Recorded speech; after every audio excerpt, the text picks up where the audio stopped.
الاهلي هيتجه لاسوان بكره ان شاء الله. بكره هيكون طياره النادي الاهلي على اسوان عشان يلعب مع النصر التعدين يوم الاحد الساعه 12:30 الصبح. هتكون طياره النادي الاهلي، وكابتن حسام البدري اختار 21 لاعب في قائمه الاهلي لمباراه النصر التعدين. اختار شريف اكرامي واحمد عادل عبد المنعم ومحمد الشناوي، محمد هاني، باسم علي، علي معلول، حسين السيد، سعد سمير، محمد حسين عضل وده احد اللعيبه الشباب في فريق النادي الاهلي، محمد نجيب، احمد حجازي، حسام عاشور، اكرم توفيق بيعود مره اخرى للقائمه بعد اصابه بسيطه كده مع منتخب الشباب، عبد الله السعيد، وليد سليمان، مؤمن زكريا، كريم ندفت، ميدو جابر، جونيور اجاييه، عمرو جمال، ومروان محسن.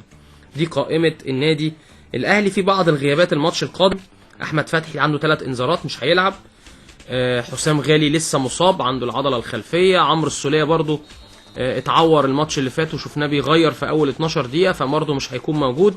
فتشكيله الاهلي هتختلف شويه في المباراه دي. يعني احمد فتحي الظهير الايمن الاساسي للنادي الاهلي واللي متالق بصراحه السنه دي، عامل شغل جامد جدا مع النادي الاهلي في النواحي الدفاعيه والنواحي الهجوميه. يعني 80% من اهداف النادي الاهلي السنه دي من ناحيه احمد فتحي. شايفين ان كابتن حسام البدري بصراحه عامل له جانب هجومي او بيشتغل على احمد فتحي هجوميا كويس قوي. احمد فتحي على طول بنحس ان هو السنه دي جناح طاير. كل هجمات النادي الاهلي او معظمها وخطوره النادي الاهلي من ناحيه احمد فتحي. لما نتفرج كده على الاجوال اللي الاهلي جايبها السنه دي هنلاقي نسبه 85% الاهداف من ناحيه احمد فتحي، سواء كور عرضيه او اختراقات. وعامل شغل عاجبني احمد فتحي هجوميا. الحته دي ما كانتش موجوده السنين اللي فاتت. احمد فتحي طبعا مميز مع منتخب مصر ومن زمان بيلعب، هو عنده 17 سنه. خلي بالكم احمد فتحي دلوقتي 33 سنه، لكن السنه دي عنده الحته الهجوميه كابتن حسام طورها او مديله مهام هجوميه، وفي شغل كده بيتوسع له من مؤمن زكريا ومن وليد سليمان. يعني عامل شغل كويس. عاجبني احمد فتحي في الفتره الحاليه ومؤثر جدا مع النادي الاهلي هجوميا ودفاعيا بصراحه. طيب فالمتوقع ان مين يلعب ناحيه اليمين؟ يا باسم علي يا محمد هاني. في نص الملعب الهاف ديفندر حسام غالي مش موجود، وحسام عاشور حسام غالي مش موجود، وعمرو السوليه كمان مش موجود للاصابه.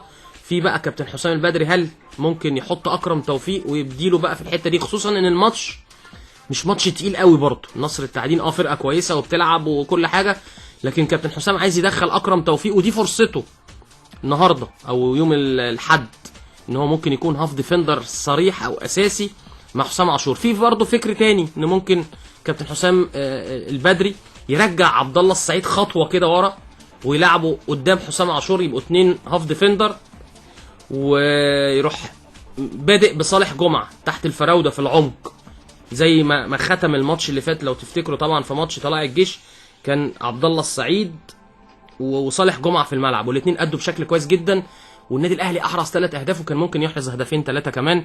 فيعني في ناس كتير تقعد تقول ايه، طب عبد الله السعيد ما ينفعش يكون في الملعب وصالح جمعه ليه؟ ما ينفعش. 2 لعيبه كويسه. عبد الله ممكن يأدي الهاف ديفندر اللي هو بيزيد من تحت جنب حسام عاشور الثابت، ويبقى صالح جمعه يشتغل تحت الفراوده يقدر يشغل الناس كويس جدا. هنشوف كابتن حسام البدري هيعمل ايه. وللصدفه بقى كده كابتن حسام البدري معانا على التليفون. كابتن حسام ازاي حضرتك؟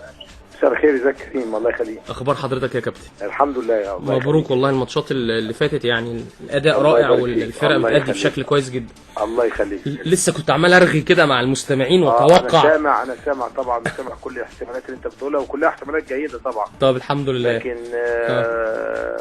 ان شاء الله طبعا في غيابات طبعا زي ما انت قلت بالنسبه لعمرو وبالنسبه لحسام غالي.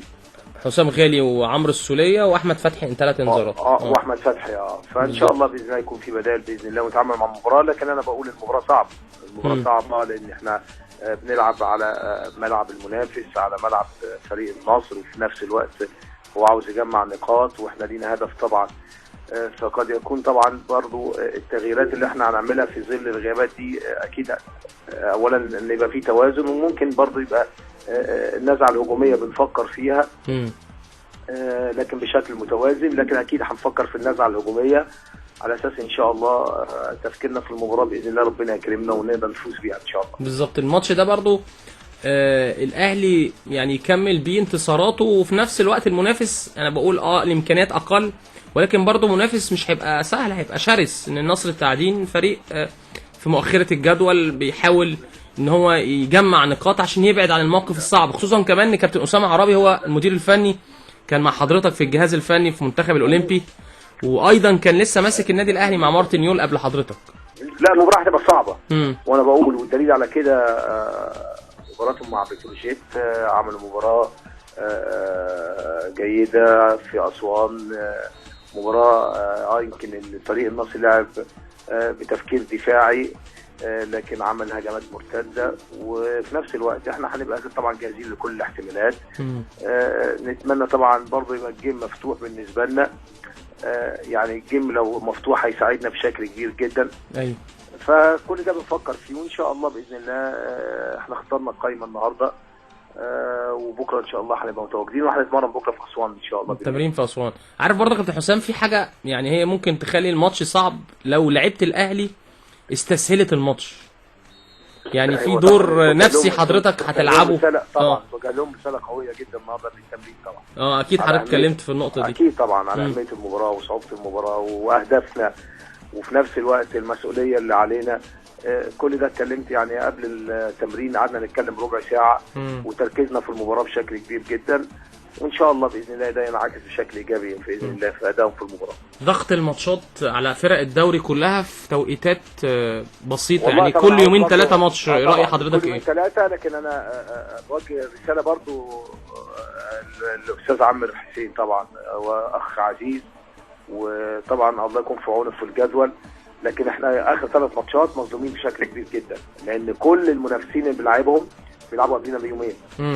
فطبعا دي يعني من الناحيه الفنيه بتبقى صعبه علينا احنا. ايوه الخصم بيريح بشكل كويس، الفتره الزمنيه بين المباراه بتبقى اطول شويه، ففي ضغط علينا، لكن احنا طبعا يعني بنعمل روتيشن وكده، لكن هي طبعا فيها ضغط علينا يعني في المباريات اللي بتبقى الفتره الزمنيه دي لابد يبقى التقارب في الايام اللي بيلعب فيها الفرق وتقابل بعض علشان يبقى في تكافؤ يعني. بالظبط. سمعت كده حاجه كابتن حسام من جوه النادي الاهلي، ان المشجع اللي كان الماتش اللي فات عمال يشتم في مؤمن زكريا وكل شويه يقول لك طلعوا طلعوا يا كابتن حسام، سمع ان مجلس اداره النادي الاهلي هيمنعه من دخول الماتشات في الفتره القادمه. بالفعل يعني هو طبعا عندنا المسؤولين الاعلاميين تحروا عن اسمه طبعا وعن الجهه اللي هي حاطه اسمه ان هو يحضر الماتشات، وبالفعل هيتمنع يعني، لان انا قلت يا كريم قلت يعني اي مشجع له الحق اللي هو ينتقد ويتفاعل مع المباراه، لكن الحق اللي مش ليه ان هو يبتدي يذكر اللاعب ويهاجم اللاعب ويذكر اسم اللاعب.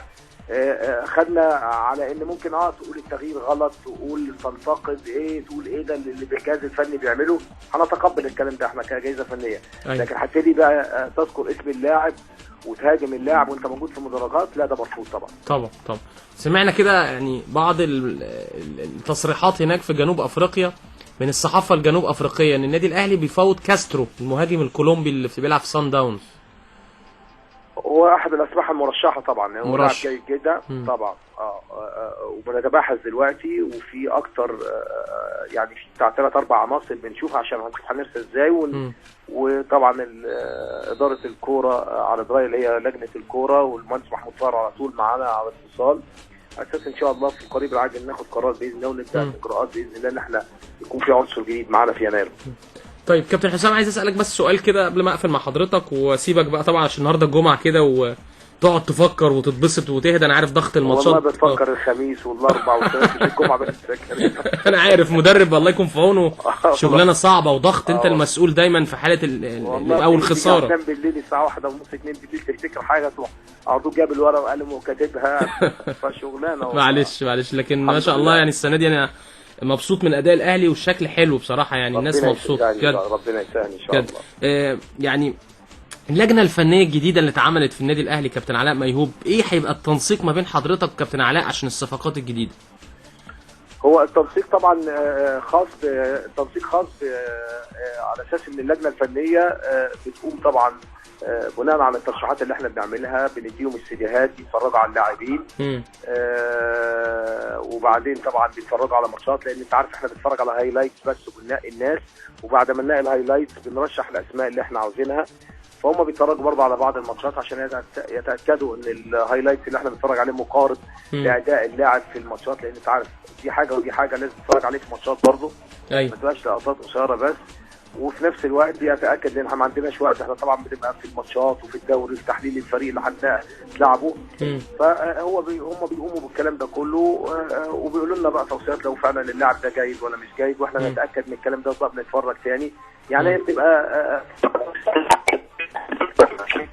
نفس الوقت هيبقى في وقت على الدوري، يعني احنا في اللعيبه المميزه في الدوري بنقول اللجنه الفنيه عليهم بقى بيتابعوهم في كل الماتشات، بيشوفوهم على اساس بس الراي الاخير لحضرتك يا كابتن حسام بعد كده صح؟ طبعا هو الراي الاخير للمدير الفني المدير طبعا. الفني طبعا. تمام. طيب الكلام داخل اتحاد الكوره دلوقتي خلاص مفيش استبدال ومش هيغيروا اللائحه وكده، النادي الاهلي عنده مكان واحد، ده يضر حضرتك ولا انت شايف ان الاستبدال ضروري؟ لا هو مش ده على الجميع، مش هيضرني.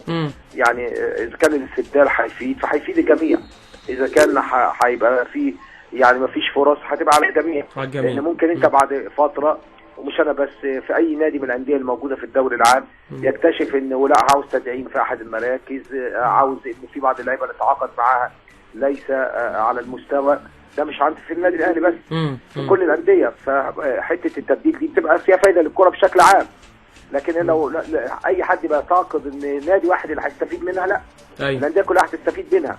وبالعكس لما الكوره بتتطور او بيحصل تحسن في الكوره بيبقى على المستوى العام وعلى المستوى الخاص طبعا بيصب في اخر المنتخب مصر. هي دي الحاجات الفنيه لما بتكلم عليها زي يا كريمه، بتتكلم على الجدول، انا بقول الجدول.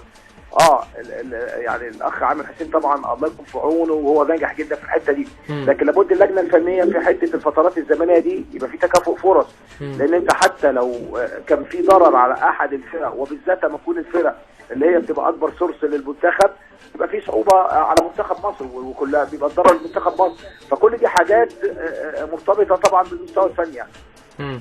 طيب يعني هسيب حضرتك كابتن حسام، انا بشكرك طبعا على المداخله، اتمنى لحضرتك التوفيق ان شاء الله في الفتره القادمه. بشكرك وان شاء الله النادي الاهلي يعني يبقى ماشي بشكل كويس كمان في افريقيا الفتره القادمه لما يشترك مع نادي الزمالك باذن الله. بنشكر كابتن حسام البدري مدير الفني للنادي الاهلي.